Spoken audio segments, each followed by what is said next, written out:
Hey guys, what's up? I'm Oliver, and this is Chaotically Creating. Today we're going to be making some birds and some blimps. If you've never been here before, I do like all sorts of stuff, a lot of art-related things, art, music, games, storytelling, all kinds of stuff. I'm writing a fantasy steampunk series, and all of the things that I make pretty much relate to it in some way, shape, or form. So we start out with making a kingfisher bird. And I'm kind of showing how I do the process here of like breaking it down into simpler shapes. I kind of outline it on the screen that I do it. It goes by pretty fast, but I find the simplest shapes first. And I didn't film the rest of that process, so you just get a picture of it because I messed up there. Sorry. Now we're on to making some blimps. I realized that I did it like recording a lot differently this time, where I recorded it all in time lapse. Not sure how I feel about that yet, but it definitely made the video shorter and a lot less work to upload, because when it's time lapse it takes up so much less space, which like kind of confuses me in some ways, but also doesn't. I don't know. It seems like it would take longer for it to like slow something down, or speed something up. I don't know. It feels backwards in my brain. Anyways, here is the first blimp, and I know it's more like hot air balloon kind of the thing, but I wanted to make it more fantasy steampunk kind of design, so we made it a dragon ship that's held up with a balloon. And then I do some research here for a while, kind of trying to figure out. I do use reference photos a lot, especially when I'm just starting. The first drawing I did for both of them was just from my imagination. I'm like, oh, what can I like, before I like look at anything, what does a blimp look like to me? And it was a hot air balloon mostly. So, and then we create this one that's a whale. I really like turning the ships and the blimps into something that's not what it's supposed to be. I really like the idea of it being an animal. So then I make some font of birds and blimps. But I guess, what does birds and blimps mean to me? Why this week? And it has a lot more like symbolism and reason than you would like initially think, I feel like. So, this week I have seen probably over 300 birds, and like that's not a lie, and I have not gone to any bird thing or anything. I just, throughout driving this week, I have seen just flocks of birds overhead, and they're always like crossing my path as I'm driving. They'll be on telephone poles, they'll be on the wires, and I'm like, okay, I need to pay attention to birds right now, apparently. So I'm like, I'm gonna paint some birds. So here we are, painting and drawing some birds, and I actually had a lot of fun with this. Birds are so colorful, and there's just so many different versions of them. I got a little bit upset because the second picture I found, I lost it, but also it was an AI generated image, and I really didn't want to do AI art. I tried to avoid that, but I kept finding them, and I just didn't check on this one, and so I ended up doing AI design. So this bird doesn't actually exist. That's why it doesn't have a name under it. But I just made it fun colors instead, and I like it better. Because it's purple, and there are not enough purple birds, I feel like, that I know of. It's like purple green, so I don't know, I had a lot of fun with doing that. And a lot of this page was from more like reference photos, but also imagination, which has been like, I'm getting a lot better at doing drawings from my imagination, which is really fun. But okay, anyways, back to birds and blimps. I got distracted, but birds and blimps, what does it mean to me? Well, when I was typing up like kind of like a little bit of a script, but more just word vomiting to see what I wanted the direction of the video to go, the idea of flight for sure came up. And I kind of like, as I was making this and drawing these, I didn't really realize, I was like, oh wait, birds can fly and blimps are flying airships. Flight. Yeah, that one was a little too obvious there for me to miss, but unfortunately, I did miss it originally. But yeah, so like both are flying aspects, so this idea of flight has been really important this week. And so much has happened this week that's thrown me off course. I just have been applying for different jobs, and it feels a little bit like frustrating because the jobs that I'm applying for I could have gotten before I went to college and gotten a full degree, and now it's like I'm applying for jobs I could have done without that. So it's just a little hard with that, and I kind of accepted that like that's the direction I need to go right now. But I started looking at it and reframing it and trusting that this is what's meant to happen, and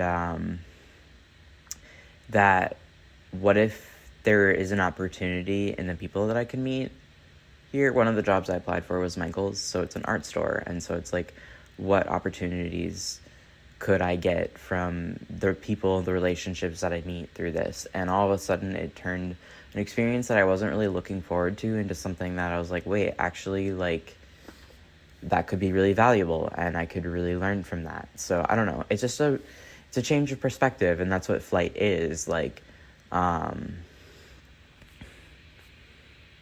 yeah, it's a new perspective. You're from a new height. You're from a new angle. There's the wiseness of the bird and how it sees all, like, knows all kind of aspect, I guess. So I feel like in general, too, I'm just a person that's naturally, like, kind of, like, flighty in the sense that I'm going from all these different ideas. I act a lot, like, more with air signs in astrology than I do, and I'm starting to realize that, and I'm like, oh wait, like, I'm always rushing to do the next thing and just like constantly feeling like what I'm doing isn't enough, or that I'm behind, or I have like this idea of what my future self is to look like, and it's like past self but like boring. And I don't understand why I have this like idea that like my future self has to be a boring version of my old self. Which is just like, no, it can be whatever I make it. And like, I have no idea who I'm going to be in the future kind of idea. And that is up to the experiences that happen and like how they're going to shape that.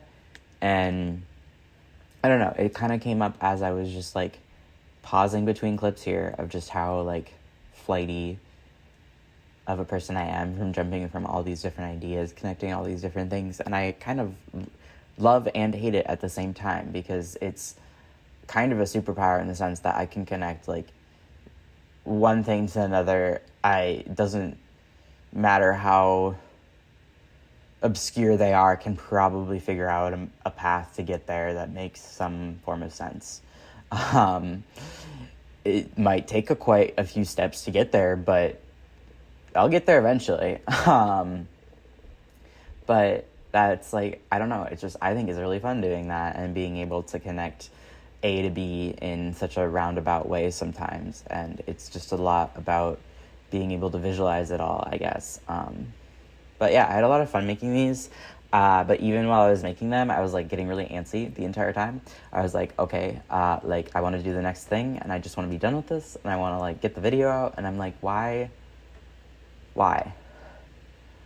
So I am not going to be working on YouTube next week. We will not have Wacky Word Wednesday next week or a Saturday video because it is Thanksgiving next week.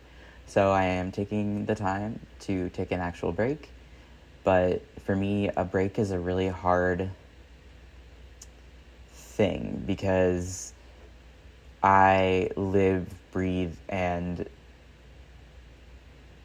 to me, rest and like recover isn't the same as what someone might anticipate as being rest and recovery, where I can't stop creating and making art because it will affect my mental health. Like, I have to make and like release that energy through making art, and like if I don't, it actually is worse for me. And so trying to find a creative outlet that isn't trying to, it's just such a hard thing, because it's like, how do I want to put this?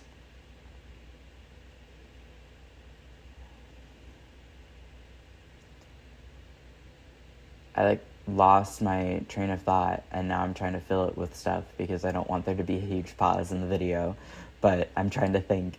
And I forgot entirely where I was going. This is what I mean, guys. This is exactly what I mean.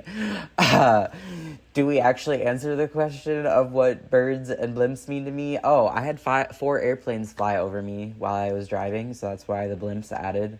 I didn't want to draw airplanes. Blimps sounded more interesting because I can make the fun fabric on them and turn them into animals, because it's so much more fun when they're animals instead of like just a normal plane is too simplistic looking. I want to make it more detailed, and I love adding details to stuff. That's what makes it. You start with the simple shapes, and then you just keep adding details, and then when you think it's done, you just keep adding more. And just like, I don't know, think outside the box. The whale, I kept seeing top hats everywhere as steampunk stuff, so I was like, you know what, the whale needs a top hat. And I love it, and I actually, like, this page felt really simple, but, like, I don't know, it's simple because it's not simple, though, is the thing. I don't know. I just have this huge, like, weird, morphed perspective on what it means to make a good, like, finished piece of work and something that's acceptable. And for some reason, it has to be very intricate and over the top for it to be successful, but it doesn't. And I'm really happy with how this page turned out. So I hope you guys enjoyed. As always, hit that like button, subscribe, share, comment, do all the things. What kind of blimp or bird would you make? And as always, stay chaotic, stay creative, and I love you guys.